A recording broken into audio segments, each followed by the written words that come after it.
everyone, welcome to this video, and today we have the part 2 of the remastered vehicles that I'd want to see in War Thunder series, and now we are on to the tanks. Yet this is called a combat car for some reason. Of course, some of these vehicles, unlike the planes, I wouldn't be as fussed if they're not added to the game, but it would be nice to have them regardless, just because I think it'd be nice to actually, well, have them because it'd add a bit of variety. So, starting us off, we have the combat car, even though it's not a fucking car, but this is the Americans after all, M1. This is pretty much like the M2A2, but actually a bit more useful because both the guns are in the main turret, which you can see there. It's armed with a 50 caliber and a 30 caliber machine gun. The 50 caliber is to the left, the 30 caliber is to the right, and there is also a 30 caliber in the hull. Armor should be around about the same as a normal Stuart, as in the M2A4, so about 25mm thick, which won't stop shit, but it's low tier, and this thing's fast as hell. Now, as I said, I wouldn't be as fast because this vehicle wouldn't really be that competitive in the game of War Thunder, especially like the M2A2. When was the last time you really saw an M2A2 cleaning house? But at least this thing would have the benefit of having both guns able to point the same way. So if for some reason you wanted to fire just the 30 at the truck that you're engaging, you can if you really want to. But I think something just I couldn't really think of anything for the US. I was going to suggest another Sherman variant, maybe a Sherman variant with some upgraded armor or something. But I think that's a bit boring, and I wanted something a bit more unique. So I figured this would be a good substitute. Of course, not all these vehicles I do want to see in the game. These are just suggestions for what I think could work into the game. Anyway, let's move on to the German vehicle. This may look familiar to those of you who love your Volkswagens. This is the Volkswagen Schwimwagen. I probably butchered the pronunciation, and Bertie's going to kill me for it. And as you can see there, Hans is manning a 20mm flat gun. Yes, they put 20mm flat guns on Schwimmwagens. I don't know why. That's just how the Germans are. They clearly need a 20mm on everything. But I know this is another HVAP slinger, as some people call them.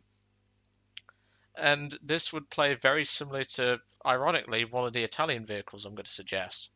But this is definitely something that I would want to see. Although, given how much 20mm spam Germany already has, especially with the fact that HVAP is still not limited, yeah, I don't think we're going to be seeing this thing anytime soon.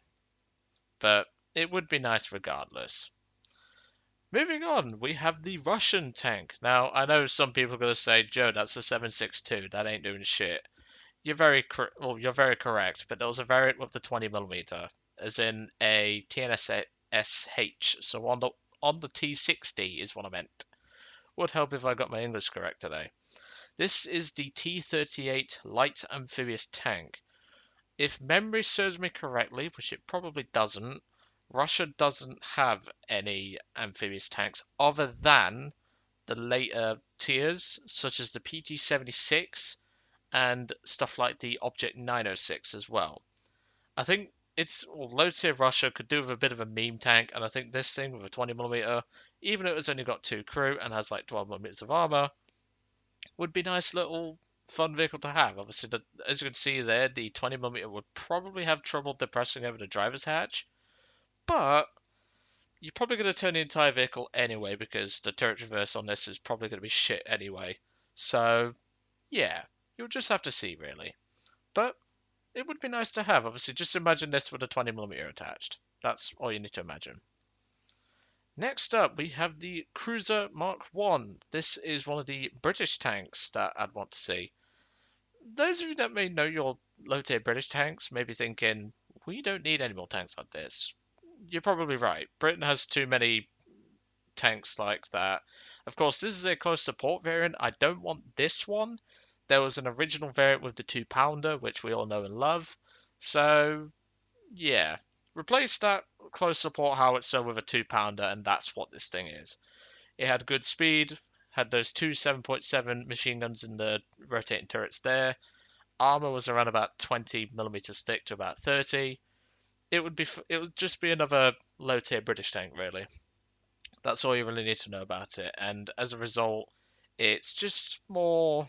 How can I say this? Would add a bit more twist instead of just seeing spams of A13 or A13s everywhere, which would certainly give a more creative approach to low tier because you wouldn't expect to see a cruiser Mark 1, so to speak. Moving on to Japan, we have a prototype, which I know some people don't like prototypes, but trust me, I tried everything and I couldn't think of anything else for Japan. This is the Type 5 Horoo.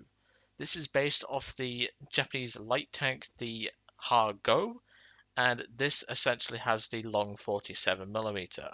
I put this thing at around 1.7, maybe 1.3, purely because of its armor. It's like 12mm thick. But with it having the Japanese 47mm, it will be more than comfortable to deal with anything around that PR range, other than the M4A3 105 Sherman. But you can take that from the side at least, which is somewhat of a benefit. But I think this would be a nice little tank to add to the game, although because it's a prototype and, well, in fact, I don't think it was a prototype. From what I've been able to find, there was literally fuck all about this tank. Like, there is images, as you can see, there's an image here, but I didn't really find anything what constitutes as it being built. So don't expect this thing anytime soon, but I wanted it in the game regardless. Moving on to France, we have the Char D1. This was a light tank, even though it's a bit of a chunky boy, as we all know. Armor was around about 40mm thick, so it was like a FCM 36, although you had a much better gun. This is the 47mm SA-37, and whilst it wouldn't exactly be the fastest thing in the planet, it would be nice. I mean, they had the D2 relatively recently. Kind of sad that they skipped over the D1, so that's why I'm suggesting it here. Nothing really to say, it's just I would like to see this before the D1 or the D2 and that we have in the game, that is. Of course, I wouldn't want this over the D2 if I was to go into battle. I'd want the D2 because of the slightly more trollish frontal armor, but would be nice to have regardless. Onto the Chinese tank, and I know someone's immediately going to jump in the comment section. Joe, that's a BT-5. That's Russian. You're very correct. But also China had 4 of them. So why the hell not? Nothing really to say. China doesn't really have anything, well, they didn't really use anything that I'd want to see in the game. Unless you really want a captured Hargo, which I really don't advise, or a captured, well in fact no, we already have the Chiha, so I was about to say the Chiha, but I was going to say the Chiha, but then I remembered the Hargo, so I'm glad I did that, because otherwise I'd sound like an idiot. But I would like to see this over a Hargo, because let's be real, it's a Hargo, they're not very good tanks. But it would be nice, you know? Just something a bit more special to the low tiers, because China's low tier lineup isn't amazing. I mean, sure, you have the M8 Greyhound, which is a very good light armored car, but after that, if you're sticking around the 1.0 to 1.3 range, you only have the Chiha, the premium T26, and then the regular T26, which doesn't really bode well if you lose the armored car early. So I think having a backup cavalry tank like this would definitely help the Chinese out a bit. But as I said, don't expect this thing in the game. To be brutally honest, China's really hard to discuss because half the time people are going to hate about it. So just think of it how you will. Moving on to the Italians, we have the AS42 with the well-known 47mm of the Italians. This is the short-barreled one, not the long-barreled one. So this has about 55mm of penetration. Given the AS42's reputation with its 20mm, you probably won't see this more than you will the one with the 20mm.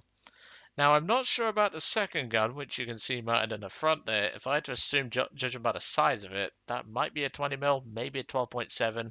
I don't know. I haven't really found much information about this vehicle. But it would be nice to just have it regardless, and I just think if we was to go down that route, I wouldn't mind seeing this in the game as a 1.3 tank destroyer, personally. But I wouldn't expect it in the game anytime soon. And finally, we're on to Sweden with the Swedish P-Bill M40 Lynx armored car. This was essentially a light armored car, which Sweden really needs in the low tiers. Personally, they kind of need an armored car. Whilst their light tanks are relatively quick, I just think a light armored car like this would definitely spice things up a bit.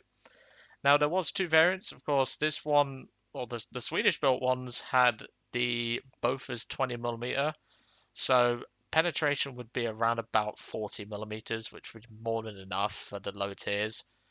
In an up tier, probably not, but even then, this thing's got the mobility to actually get somewhere, so that might just help out in the long run, you know? But even so, it would be nice to see this in game, and personally, I would love to have this little car just buzzing around at like 1013. But that's going to do it for today. I hope you enjoyed seeing some of the vehicles that I've suggested.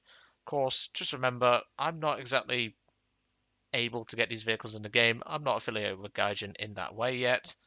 Um, and, well, I can't exactly pass these onto the forums. I mean, some of the vehicles that you saw me suggest are already on the forums, but yeah, I can't get everything on the forums, and of course, I can't influence Gaijin in that way, so don't expect me to do that. But I hope you enjoyed it regardless. Maybe you have some vehicles that you want to share in the comments below, what you'd like to see. If so, drop them down below and I'll take a look. But otherwise, I'll see you all on the next one.